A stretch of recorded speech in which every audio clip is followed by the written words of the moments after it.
capable of contending with human passions unbridled by morality and religion. Avarice, ambition, revenge, or gallantry would break the strongest cords of our Constitution as a whale goes through a net. Our Constitution was made only for a moral and religious people. It is wholly inadequate to the government of any other. This has been an American Minute with Bill Federer. For a free transcript, call American Minute at 1-888-USA-WORD.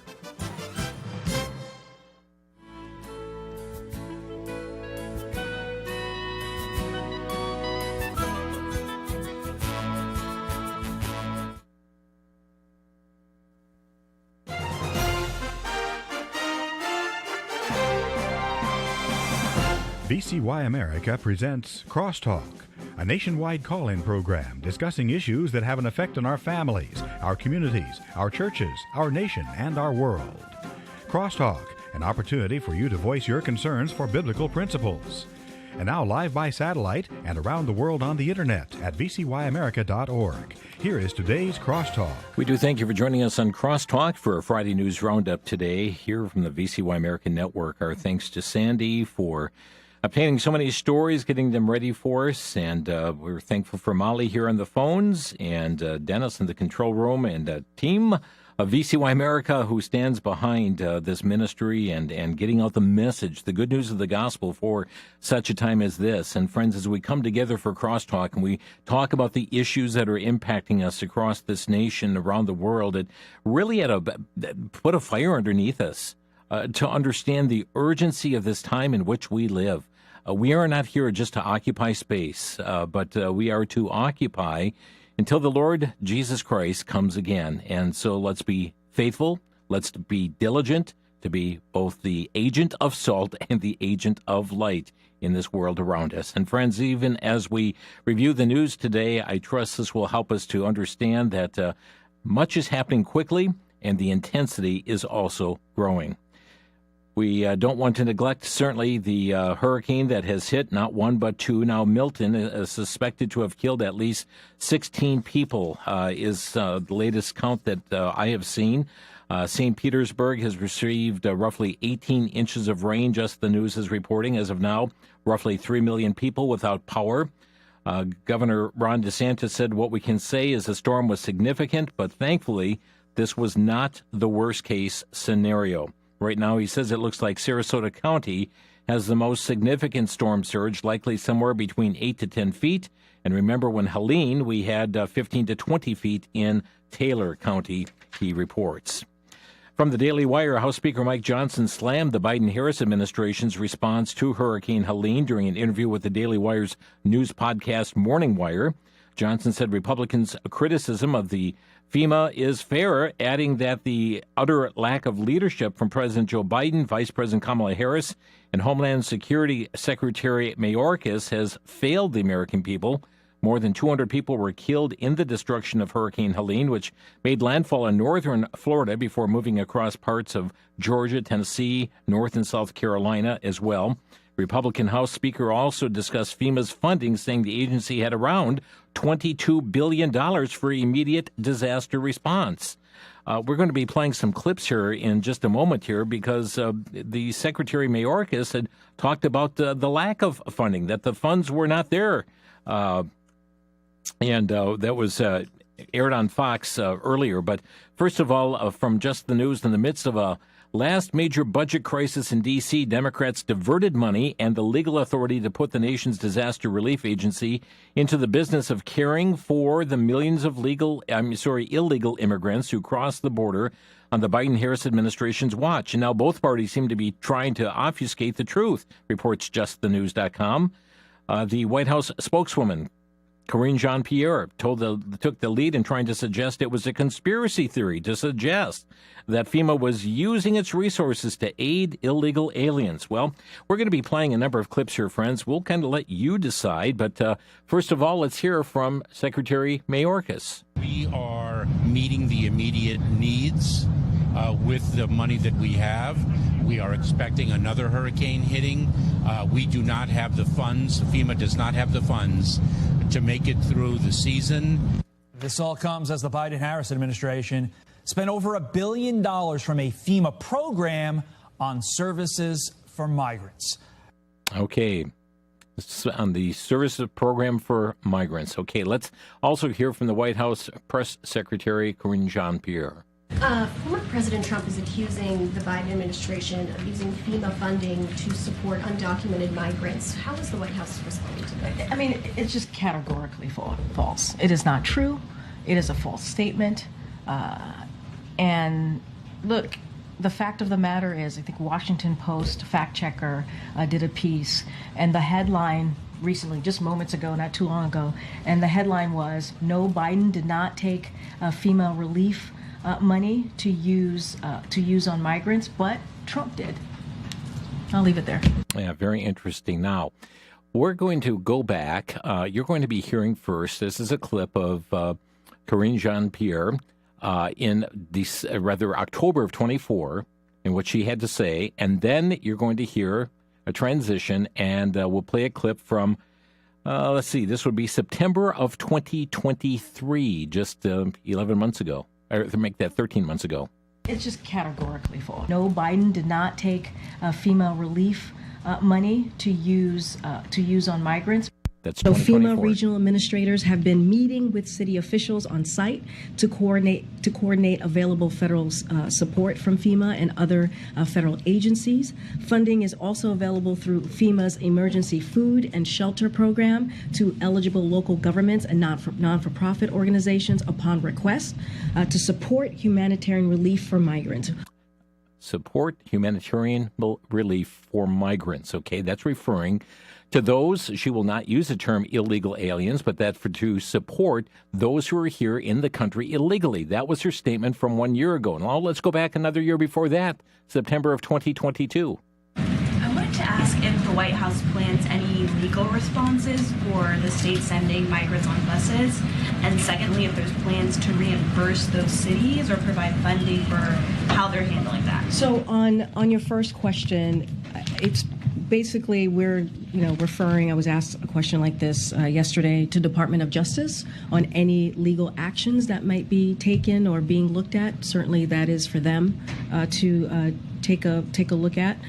As far as how we're supporting cities, so, as we've done many times in response to repeated attempts by these Republican officials to create chaos and confusion at the border, we are working to manage the consequences of including this latest political charade that we're seeing. So FEMA regional administrators have been meeting with city officials on site to coordinate available federal support from FEMA and other federal agencies. Funding is also available through FEMA's emergency food and shelter program to eligible local governments and non-for-profit organizations upon request to support humanitarian relief for migrants. We'll continue to do what we can as a federal government to support these cities as we rebuild our asylum processing system after it was gutted by the Trump administration. Very interesting, friends. For 2 years, she's been talking about using FEMA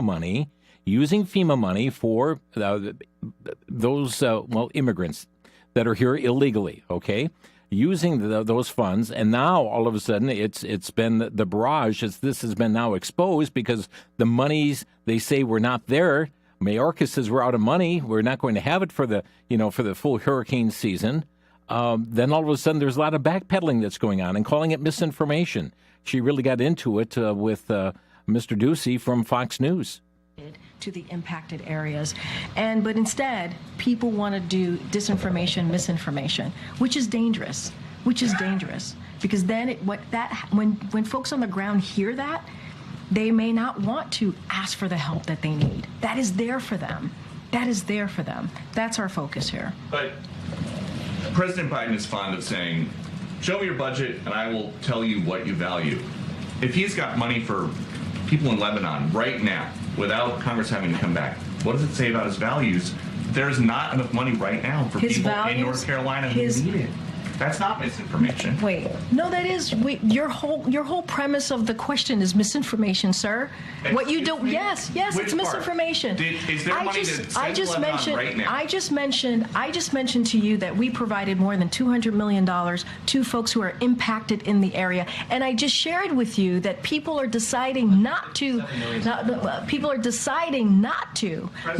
Wait. To Congress that there's not enough money to help people in We're North talking Carolina. about the SBA disaster loan. That's money for people in North Carolina. And that's important, and people in North Carolina need that. Wait, this is nothing new. Peter, this is nothing new. Congress comes together, they provide money, millions of dollars, for disaster relief. We're asking them to do the job that they have been doing for some time. From a letter that President Biden sent to Johnson, McConnell, Schumer, and Jeffries. The president's letter is not misinformation. Would you agree?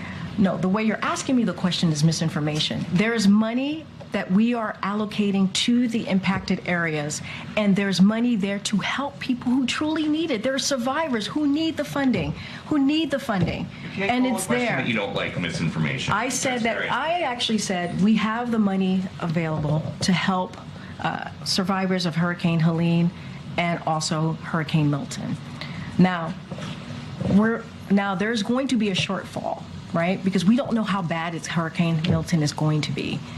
And so we're going to need additional funding. That's exactly what I just asked about. And you said it was misinformation. Yes. What you're asking me is why Congress needs to come back and do their job. That's what you're asking me. Congress needs to come back and do their job and provide extra assistance, extra funding to disaster relief fund. That's what Congress needs to do, and we're going to continue to urge that. You may not want that, but that's okay. That's what this president wants, and that's what the vice president wants. Thanks, everybody. And she walked out the room after that. The way you're asking the question is misinformation. Isn't that interesting? The way you are asking the question is misinformation. And Congress has had, and as people pointed out, okay, all of a sudden you want this money to go to XYZ. You somehow find the money, and it's there. Matter of fact, Senator Tom Cotton made an appearance on NBC, and he was, they were also grilling him on this matter, and he corrected the record on the matter of misinformation as well. My broader question to you, I think, is about this misinformation. Do you think this is a time to put falsehoods aside, like the idea that FEMA funds are being redirected to migrants, which is just not true? Well, it is true that FEMA and the Department of Homeland Security have been spending billions of dollars on migrants. Now, I understand some people say they're separate funds, but we just passed a short-term spending bill. It's very common for the administration to come and ask for permission to move money between funds, especially to prepare for emergencies. And second, I would note that this administration seems to have no problem finding money when they want to spend it on their priorities. When they need hundreds of billions of dollars to pay off student loans for graduate students in gender studies programs, they somehow find it. When it's trying to get helicopters to deliver food and water and cellular service and life-saving medicine into these mountain valleys, they somehow can't seem to find the money. Senator Tom Cotton as he spoke on NBC. Well, friends, according here to FoxBusiness.com, the number of Americans filing for unemployment rose much more than expected last week to the highest in 14 months, driven up in part by the impact of Hurricane Helene. Economists say Hurricane Milton, which tore through Florida overnight, will likely have further impact on jobs market in the short term. From the National Review, very interesting statement here. Kamala Harris can't think of a single thing she would have done differently from President Joe Biden during her time serving as his vice president for the past 4 years. She appeared on The View on Monday, and the host lightly asked her if there was anything that she would have handled differently from Biden. An important question for Harris down the stretch of this presidential campaign. Here's what she had to say. Well, if anything, would you have done something differently than President Biden during the past 4 years? There is not a thing that comes to mind in terms of, and I've been a part of most of the decisions that have had impact. Okay, not a thing that comes to mind. I've been a part of most of the decisions that have had impact. Okay, well, now we know. We'll be back in 1 minute. You're listening to Crosstalk on the VCY America Network.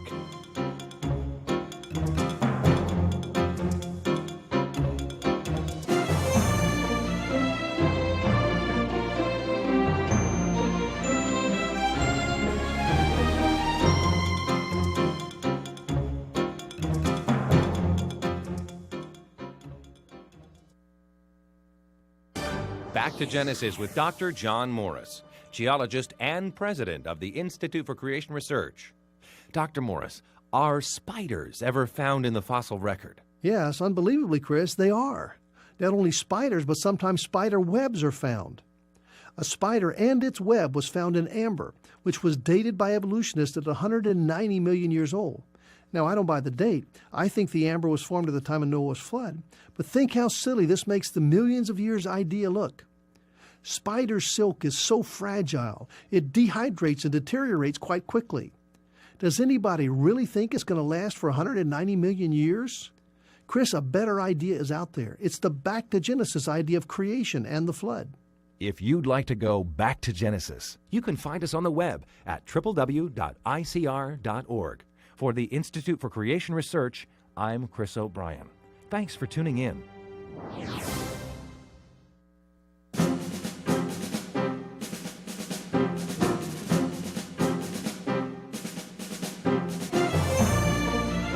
You're listening to Crosstalk on VCY America. It's a Friday News Roundup. We thank you for joining us here today as we review a lot of the news going on and many more issues than time allows, but we'll get right back into it. From the Geller Report, we have former U.S. Secretary of State Hillary Clinton said during an interview over the weekend that there needed to be more regulation and censorship on the Internet, or else the government will lose control. That from the Daily Wire. And journalist Tom Elliott said in that interview, Hillary said we should be, in my view, repealing something called Section 230, which gave platforms on the Internet immunity, whether it's Facebook or Twitter or X or Instagram or TikTok, whatever they are. If they don't moderate and monitor the content, we lose total control. Friends, what they want to do, as we saw in the last election, is to stifle out conservative speech. Want to stop and mute conservative speech or put it way, way, way out there on search engines. You know, when you do a quick search on something and you find you've got 4 million hits or whatever it might be, well, you'll be down at the lower end of the spectrum to get oftentimes the conservative viewpoint out. This also coming to us, that matter of, 60 Minutes. That's another issue that's going on, a 60-minute interview as it relates to the matter of immigration and so forth. And Kamala Harris had her feet held to the fire on this. There was a preview that came from CBS News, and Kamala Harris grilled during that time. I've been covering the border for years, and so I know this is not a problem that started with your administration. Correct. But there was an historic flood of undocumented immigrants coming across the border the first 3 years of your administration. As a matter of fact, arrivals quadrupled from the last year of President Trump. Was it a mistake to loosen the immigration policies as much as you did? It's a long-standing problem. And solutions are at hand. And from day one, literally, we have been offering solutions. What I was asking was it a mistake to kind of allow that flood to happen in the first place? I think the policies that we have been proposing are about fixing a problem, not promoting a problem. Okay? But the numbers did quadruple. And the numbers today, because of what we have done, we have cut the flow of illegal immigration by half. We have cut the flow of fentanyl by half, but we need Congress to be able to act to actually fix the problem. The Daily Mail reported that CBS News appears to have edited the 60-minute interview with Kamala Harris to show the nominee, the Democratic hopeful, that is, that it is shed more positive light on her. Social media erupted in criticism of the vice president's word salad response to a question about the Israeli-Hamas war. But after the episode aired on 60 Minutes Monday night, the version that was put onto the show's official YouTube page did not include Harris's nonsensical answer and instead included a truncated and more straightforward response. And very interesting that there are those that are calling, even members of Congress, for CBS to release the full, unedited 60 Minutes program. Some are saying if they took an answer later in the interview and spliced it in there, there's a problem. There is a problem there. A lack of journalistic integrity there. The National Review reporting Minnesota Governor Tim Walz on Tuesday reiterated his support for abolishing the Electoral College and switching to a national popular vote as the sole means of electing presidents and their running mates. While campaigning for Vice President Harris on the West Coast, Walz suggested at 2 different fundraisers that he would prefer to focus on winning votes across the country rather than concentrate on key battleground states that could sway the upcoming presidential election as they have done in the past. He said, quote, "I think all of us know the Electoral College needs to go.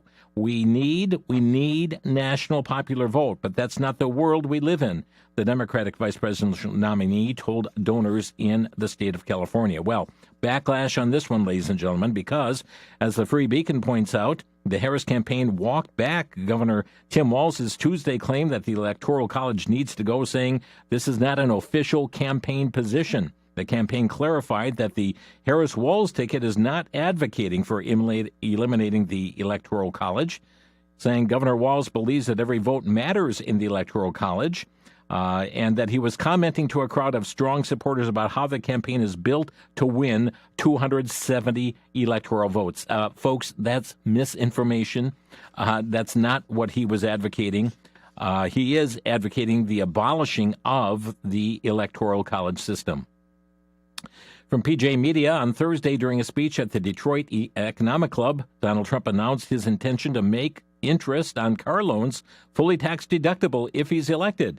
And announcing that new proposal there, the car loan interest fully deductible would dramatically lower the cost of car ownership, they were reporting. This coming from the Daily Wire. Inflation, cost of living are top issues for Pennsylvania voters headed into Election Day. That's according to a new poll from the Commonwealth Foundation.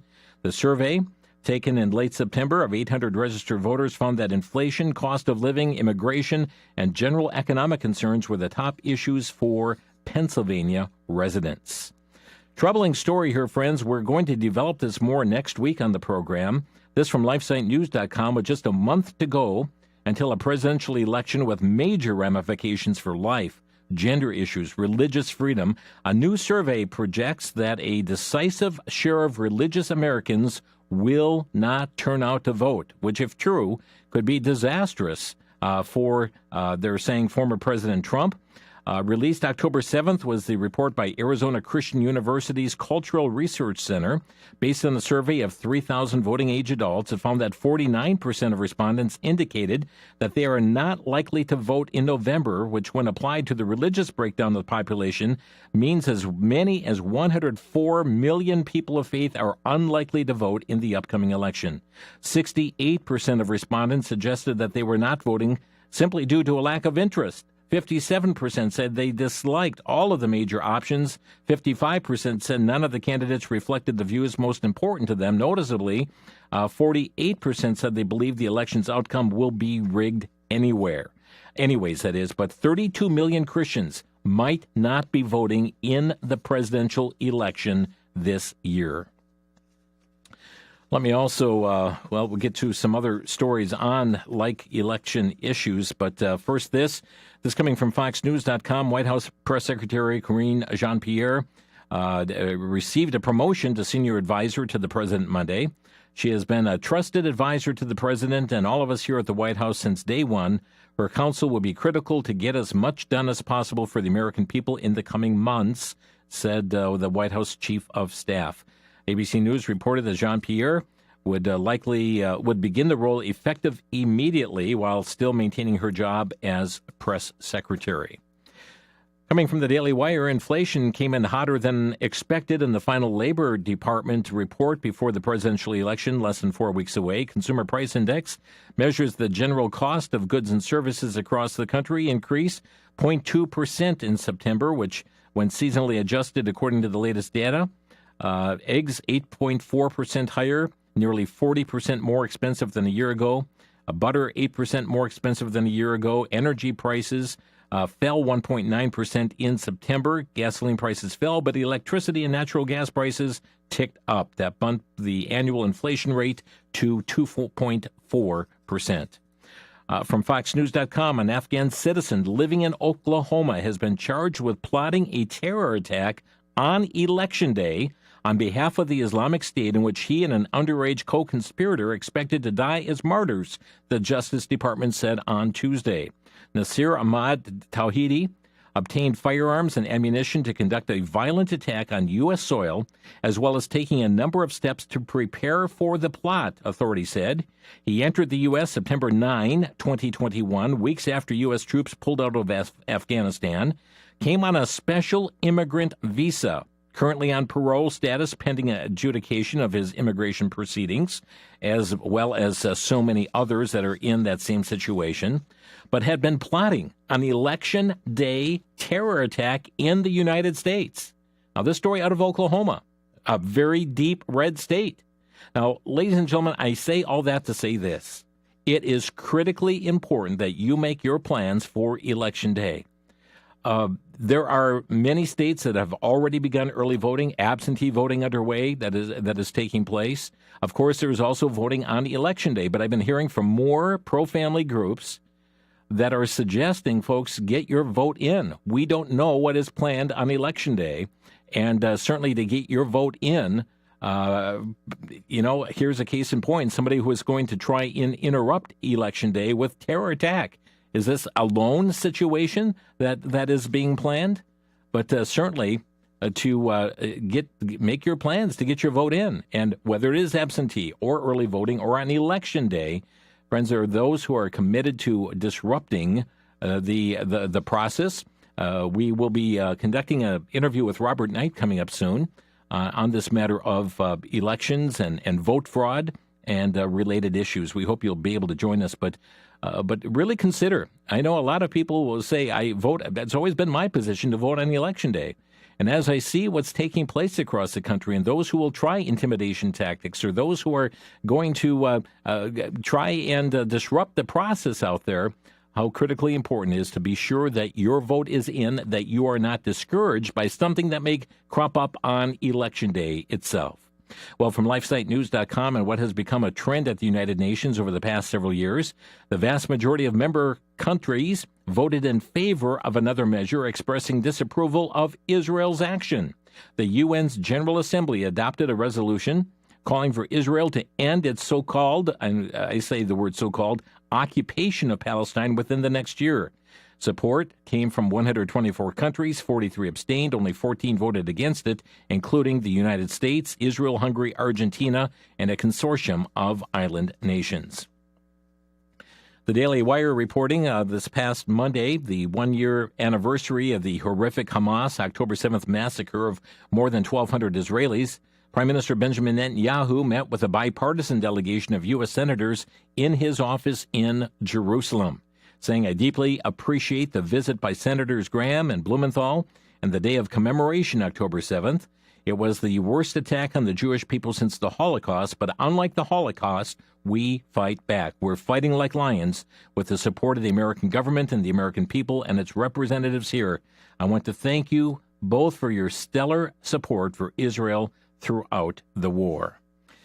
Also, we have from the Center Square, President Joe Biden and Republican Vice President candidate J.D. Vance commemorated the victims of terror group Hamas 23 attack on Israel on Monday. Biden appeared Tuesday beside a rabbi who prayed for the victims. And speaking at a rally in D.C., Vance said today in the U.S. there are literal pro-Hamas protesters around the country. And also pointed to, he accused the Biden administration of failing to make an effort to rescue the hostages still held in Gaza. Also mentioned the college protesters and argued that the accreditation of universities that harass Jewish students, he said that it should be revoked. Former President Trump Monday lamented the loss of life during the October 7th Hamas attack and issued what he called a sacred vow, saying, we stand with you.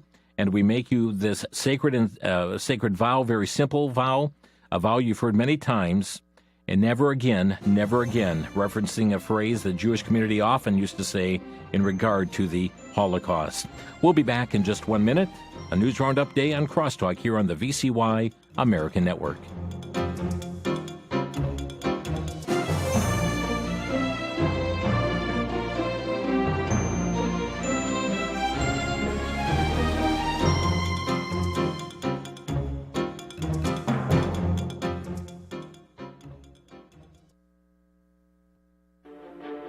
Imagine if you could change society's stance on abortion. How do you feel about the issue of abortion? I think in some situations it can be necessary. So have you just changed your mind about abortion? Yeah. Would you ever vote for someone who is for the killing of children in the womb? No. I believe in someone's right to choose. You're going to change your stance on it? Yeah, it's definitely making me think, yeah. What was the compelling question to change people's minds on abortion? From Ray Comfort comes the DVD 180, featuring street interviews in which people who were pro-abortion changed 180 degrees to pro-life. So have you just changed your mind about abortion? Yeah. 180 is available for a donation to VCY of just $5, 5 copies for a donation of $18, or 10 copies for a donation of $25. Call 1-800-729-9829. Ask for the DVD 180.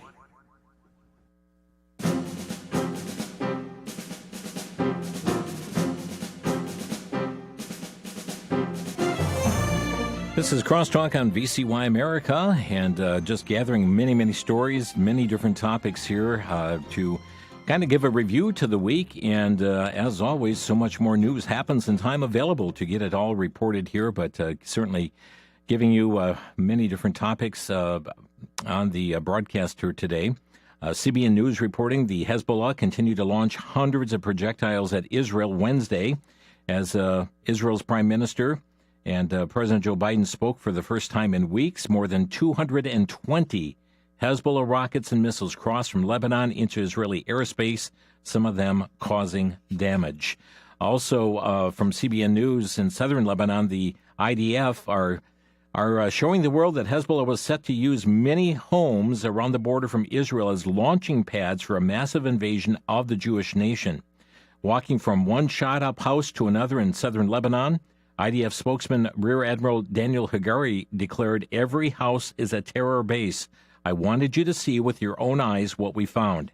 He then described how Hezbollah's elite units, the Radwan units, were set to strike Israel from 6 locations in southern Lebanon simultaneously with some 4,000 to 6,000 terrorists. As Hezbollah's overlords in Iran must have realized the Jewish state would retaliate, the Israeli Defense Minister Gallant promises to hit hard. He said our attack will be lethal, precise, and above all, surprising.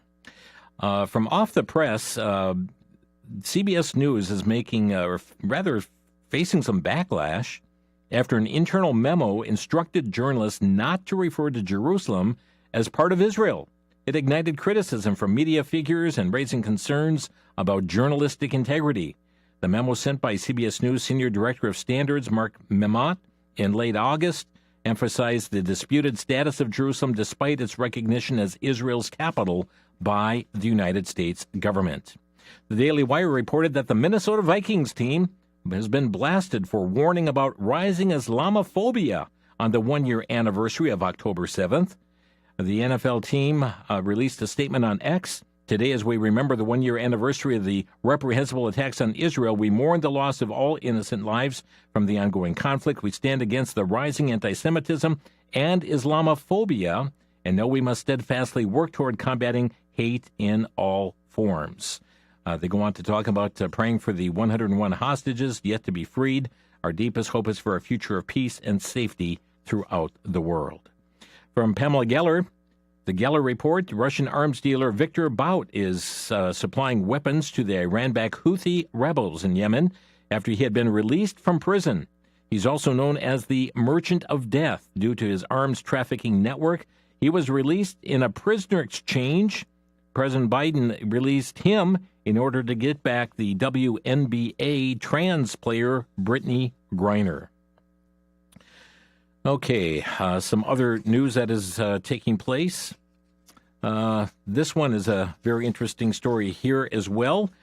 This from Breitbart. New York City Mayor Eric Adams seeking $2.3 billion to spend on 14,000 hotel rooms to house migrants through 2025. Adams' administration projects the spending will be needed for the 150 hotels that are currently under contract with the city to house illegals, according to the New York Post. Washington Times reporting that a woman who had worked as a contractor for the U.S. Immigration and Customs Enforcement used her ICE credentials to try to smuggle more than 36 illegal immigrants deeper into Texas. Nancy Berenice Fernandez Luna arrested as she tried to shepherd a charter bus through a Border Patrol checkpoint, flashing her credentials, telling agents she was on a government-funded trip carrying 39 juvenile migrants, all of them sick with COVID-19. But agents said it was clear some of the migrants were not children, and when they probed, they unraveled the scheme. Very interesting indeed. Townhall.com, thanks to the Biden-Harris administration, another American citizen, a victim in the hands of an illegal immigrant because they were allowed to walk right over the U.S.-Mexico border without repercussions. An illegal alien from Guatemala arrested, charged with raping a child in Massachusetts this week. He was released from custody by local authorities who initially ignored federal requests to detain him. LifeSiteNews.com, Pope Francis has once again called for an end to the death penalty, describing the practice as always inadmissible and appealing for its abolition in all countries of the world. ABC News reporting a Minnesota man arrested after allegedly threatening to shoot up a Minneapolis synagogue. Officials reported last Saturday. Staff at Temple Israel reported to the Minneapolis Police Department that they had received several phone calls from a person threatening to shoot up the synagogue. And then a special police detail assigned to provide extra patrols around the temple notified of a man outside with a firearm. He fled the area, but officials had arrested him the next day. WorthyNews.com, the U.S. Commission on International Religious Freedom reveals in a new report that China's ruling Chinese Communist Party is continuing its program of crackdown on believers in Christ by removing Christian images and art, including depictions of Jesus from churches, replacing them with pictures of President Xi Jinping. Liberty Sentinel, Alex Newman is reporting with the ongoing exodus from government schools continuing to gather momentum. A new forecast by educational researchers predicts that almost one-third of school-aged children will be homeschooled by the year 2030. Just half of the student population will remain in government education by then, the analyst found. Okay, LifeSiteNews.com. J.D. Vance of Ohio surprised political observers last weekend after insinuating that if Donald Trump wins the presidential race, that federal funding for abortion will be brought to an end. On the question of defunding Planned Parenthood, look, he said, our view is we don't think that taxpayers should fund late-term abortions. That's been a consistent view of the Trump campaign, and the first time around, it will remain a consistent view. Daily Caller telling us the Georgia Supreme Court reinstated the state's 6-week abortion ban Monday after a lower court deemed the law unconstitutional. Also, this from the Daily Caller, the Supreme Court declined on Monday to hear a case brought by 2 Alabama in vitro fertilization clinics challenging a court ruling that found frozen embryos are considered children. LifeNews.com, pro-life activist Heather Idoni, who was imprisoned by the Department of Justice under the Biden administration for trying to rescue the unborn at a late-term abortion facility in D.C., continues to suffer gross mistreatment at the hands of the U.S. Marshals. Has been behind bars since August 23 on charges of the violation of the Pro-Abortion FACE Act and conspiracy against rights. Very troubling story. Don't have time to go into all the details, but you will find it at lifenews.com.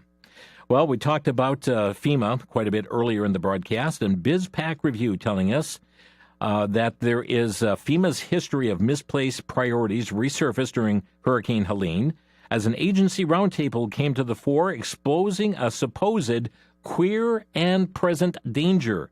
The very interesting LGB, this was a Zoom call or something that several people were on this with FEMA. LGBTQIA people and people who have been disadvantaged already are struggling. They already have their own things to deal with. So you add a disaster on top of that, it's just compounding on itself, said Tyler Atkins, an emergency management specialist just with FEMA.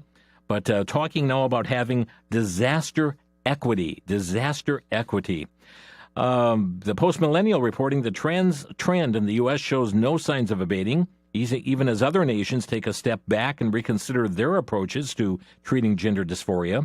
Some 3% of high school students now identify as trans. Per a new CDC report released on Tuesday, another 2.2% are questioning their gender identity. In 2023, there are some 17 million high school students in the U.S., meaning of those, some 570,000 students believe they are trans. 380,000 are not sure if they are trans. And the Washington Stand reporting this story, the group Do No Harm has found nearly 14,000 minors have undergone transgender surgeries, puberty blockers, or cross-sex hormone injections between 2019 and 2023, generating nearly $120 million in revenue. They found 13,994 children received transgender-related treatments, and of them, 5,747 transgender sex change operations were carried out on children. The Center Square reporting as states rush to either affirm or ban children from undergoing sex reassignment procedures. New data shows Oregon among the U.S. states providing the most such procedures. This again from the Do No Harm study. Nearly 38% of those minors came from California, New York, Washington, and Ohio. Oregon came in right behind in terms of total number of child sex change patients with 853. And here we have from the Daily Wire, the Department of Agriculture. The Department of Agriculture is set to pay $50,000 to encourage children and young adults who identify as transgender, lesbian, gay, bisexual to go on wilderness conservation trips in the Pacific Northwest. The grant, which started in 2022, runs through 2026, awarded to the Northwest Youth Corps. It's a conservation organization based in Eugene, Oregon, that works to diversify the outdoors. Diversify the outdoors. And so we're giving $50,000 in a grant to encourage LGBT to go on wilderness conservation trips. Isn't that amazing, friends? The group hosts LGBT-specific conservation groups for those as young as 16 years old. Friends, let's open our phone lines here today on Crosstalk. We'll be picking up your calls. If you want to comment on these or other current event stories, our number 800-733-9829, 800-733-9829. Just days after Toyota announced its sponsorship of the Olympics, the Japanese car maker put a halt to supporting LGBT events, said it also planned to scrap diversity, equity, and inclusion policies.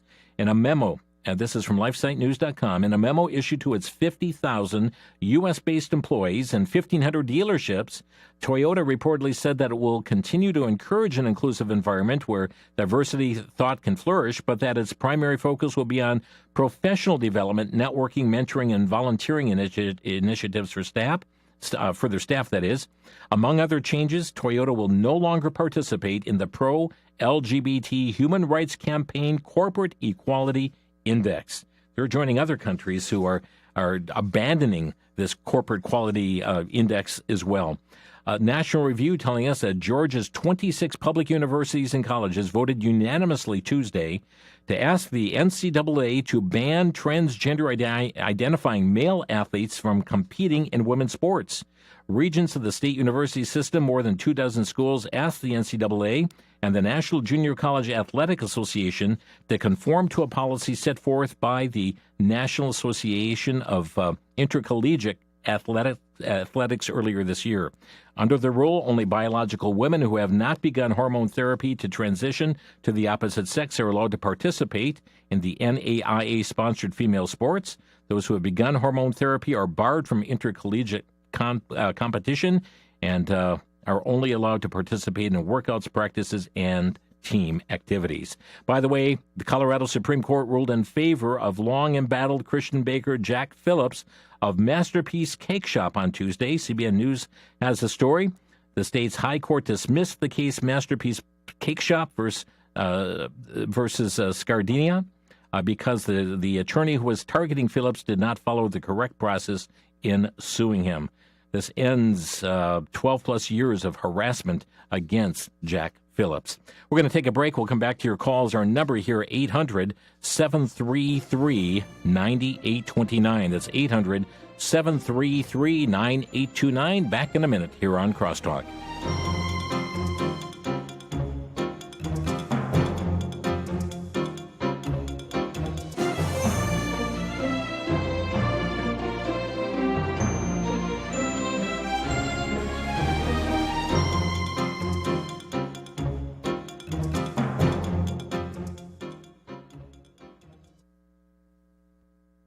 For the Worldview Report, I'm Brandon House. Our website is worldviewtube.com. This week, there was a very important case before the U.S. Supreme Court. The ATF, Alcohol, Tobacco, and Firearms, is arguing a new rule known as readily convertible. And what it means is if you could readily convert your semi-automatic AR-15 into a machine gun, it should be confiscated. If you could take your shotgun and have a short barrel put on, even cut it off and make it a short barrel, it should be confiscated. Same thing with your rifle. So before the U.S. Supreme Court today, there were gun rights attorneys arguing that this new readily convertible test would wreak havoc on our Second Amendment rights.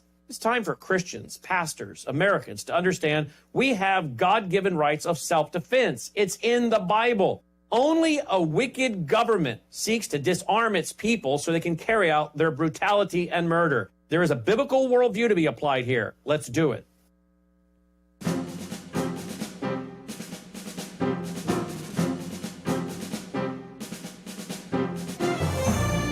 It's a news roundup day here on Crosstalk, and taking your comments today. If you want to comment on any of these stories or other current news events, so much taking place across the nation and around the world. The number 800-733-9829. Let's begin with Carl in Lake Delta, Wisconsin. You're on the air. Yeah, may the Holy Spirit of God bless your ministry. I just heard that the Biden administration just allocated $159 million to be sent to Lebanon for infrastructural money. It's actually so they can buy more rockets to attack Israel. And I don't understand why they're giving that money to them. It doesn't make sense at all. Yeah, you and many others feel the same way. Thank you so very much for sharing your thought. Let's see, we've got in Ohio, D, you're on the air. Yes, sir. I just think it's very, very important that we start getting our youth to start reading the Bible, because if they do, they're going to see that God doesn't make a mistake. And if you're practicing LGBT or transgenderism, you just got your ticket into hell, and you're not going to heaven unless you repent and say, okay, we've made a mistake. But if they're practicing that, they just need to read the Bible and see what an abomination is. Yeah. God bless you. Thank you for the call. Mike in Pennsylvania, you're one moment, please. We'll get you. And there we go. Mike, you're on the air. Hi. I wanted to thank President Trump for abolishing that tax on abortions. I don't feel like I have to pay my tax dollars to pay for abortions. And also that $3,900 that he proposed in a tax, I want to say, is that all? If he would abolish all the taxes and everything that go for all these things that are against the Christian views, then we would have that money, and we would save a lot of money. We can't afford this. So thank you for taking my call. Great. So you're applauding him for his pledge to remove money from Planned Parenthood and save your taxes? Yes, sir. Yes, sir. I'd like to see him defund Planned Parenthood totally. That's great. Thank you for the call. We've got Rex in Minnesota. You're on the air, Rex. Hi. I'll say I've just kind of become aware of all this talk about controlling weather, and I was just wondering what you folks knew about all this stuff. Well, give us your take. I mean, this is your time for you to comment on news stories. What would you like to say on it, Rex? Well, I heard accusations that different political parties are controlling weather, and I heard that there's agencies that's working on salting the atmosphere and stuff like that. And I'm really ignorant on the whole subject, so I was just wanting to find, what truth there is in all this. Yeah, I've not covered. I don't have availability here to have information I'm prepared to talk on. I do know that other hosts have commented on it here, but I just don't have the information before me here to deal with that. Certainly can suggest you reach out to either the Cornwall Alliance, New American as well would have information, but I know there are stories out there and concerns as to really the intensity of the storms that have come through, the hurricanes, the tornadoes beforehand, those that are suggesting the aspect of transmissions and frequencies used to guide these. I just don't have the information that I can really fully comment on it with authority. So thank you for your thoughts there. Greg in Los Alamos, New Mexico, you're on the air. Hi. I think you need to get somebody like him, Brandon has, Logan, to fact check some stuff, because like earlier when you were talking about Brittany Griner, apparently the person that you're quoting said she's trans. She is not trans. Unfortunately, she's lesbian, but she's not trans. Thank you for that correction. Thank you for the correction. You're exactly right, Greg. Have a blessed weekend. Great. Thank you, and appreciate that correction there. You are right. Wayne in Pasco, Washington, you're on the air. Yes, this is Wayne, and I want to point out, I listened earlier in the broadcast here that a college, I think, did a survey, and they said a lot of Christians won't be voting or don't plan to vote, and I hope that survey is wrong. But if it's not, it's important that everybody votes, because in the key battleground swing states, in the 2020 election, I've seen a lot of information that says about 58,000 votes decided the outcome of the election, so-called in favor of Biden. And I think Donald Trump should be our 47th president, because compared to the other candidate, he's much more pro-life. He's not perfect, but he's much more pro-life, and I think any good Christian should vote for him. Okay, thank you for your thoughts here today. And taking your calls here today on Crosstalk. Very interesting, friends. And next week we will have a couple of interviews that will be coming up. One is with Mr. Troy Miller, who is the president of National Religious Broadcasters. We'll be talking about voting. Also, Robert Knight is scheduled to be with us next week as well on Crosstalk. And we're going to be dealing with the whole aspect of the vote fraud and some of the things that are taking place. Even the concerns over illegal aliens voting here across this land. Matter of fact, one of the issues on Wisconsin's ballot is a constitutional amendment to ensure that only U.S. citizens will be enabled to vote in the state of Wisconsin, enshrining that in the Constitution. So there are many, many issues that certainly are on ballots across this country. Some 10 states dealing with the matter of abortion on the ballot. Some are working on issues, I believe, toward this matter of marijuana-related issues. Others dealing with the integrity of the vote itself. And so be plugged in. Check with your local officials as to the matters that are on your ballot. But by all means, friends, I believe that believers in Christ have a stewardship. We are here, we have citizenship, and are here for such a time as this. We are responsible for the votes that we cast, and certainly we give account of these votes as we consider this. But to sit out when there is so much at stake across this nation, I believe is squandering that stewardship and taking that responsibility to vote. So now is the time to gain knowledge of the information. We know the control of the U.S. Senate is up for grabs. The Senate is the one who confirms judges to office, knowing that you've had a taste of the type of judges that have been nominated under former President Trump. You have that which has been nominated under the Biden-Harris administration as well. Very important key point. Appropriations, the cabinet level, all the rules and policies that come out from the various agencies, those are initiated by the head of the agency, who is appointed by the President of the United States. So every cabinet level office also will be impacted by this across the nation. Well, our time is gone. Thanks for listening today. And don't forget, be in a Bible-believing, Bible-teaching church this Lord's Day. Thanks for listening. You've been listening to Crosstalk via satellite and the internet from VCY America. Views expressed may or may not be those of this station. For a CD of today's program, send a donation of $6 or more to VCY Tape Ministry, 3434 West Kilbourne Avenue, Milwaukee, Wisconsin, 53208.